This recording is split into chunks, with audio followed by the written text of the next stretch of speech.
Təşəkkür edirəm, hörmətli sədr əziz həmkarlar.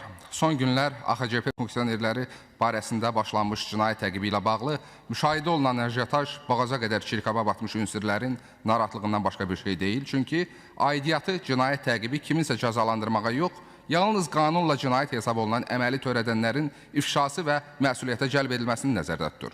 Görünür, cəbhəçi funksionerlər qorxudan da elə onları elə budur.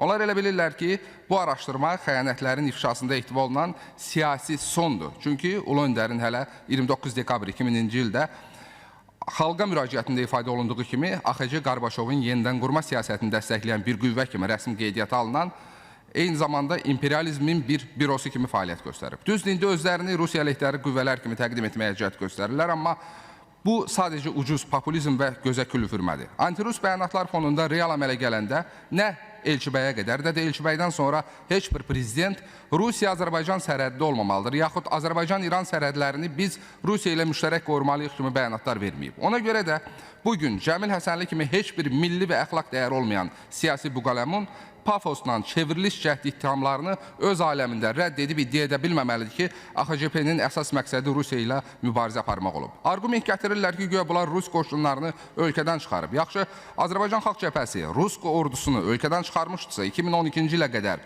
2000-dən artıq Rus hərbçisi Qəbələdə necə xidmət edirdi? 90-cı illərdə Azərbaycandan gedən əskərlər dağılmış bir ölkənin başsız qalmış hərbçiləri idi.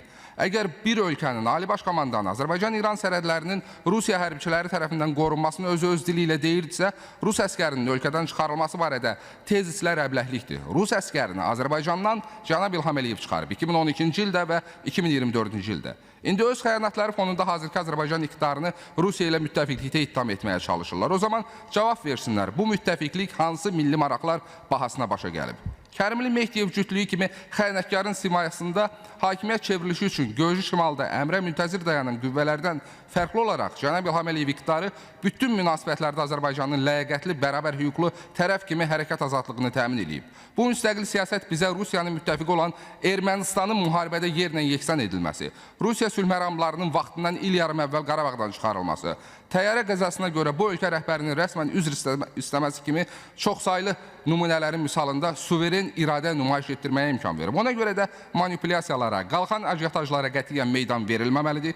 Aidiyyatı orqanlar qətiyyətli davranmalı, antimilli maraqların təşkilatlandığı AXCP-nin fəaliyyətinə birmənalı son qoyulmalı, eyni radikal mövqe sərgiləyən digər siyasi ünsürlər ətrafında araşdırmalar başlamalıdır. Bugün Azərbaycandan başqa heç bir keçmiş Sovetlər Birliyi ölkəsində xalq cəbhəsi anlayışı qalmayıb. Bu bitmiş məfhumdur və unutmayaq ki, heç bir demokratiya oyunu milli maraqlardan daha üstün deyil.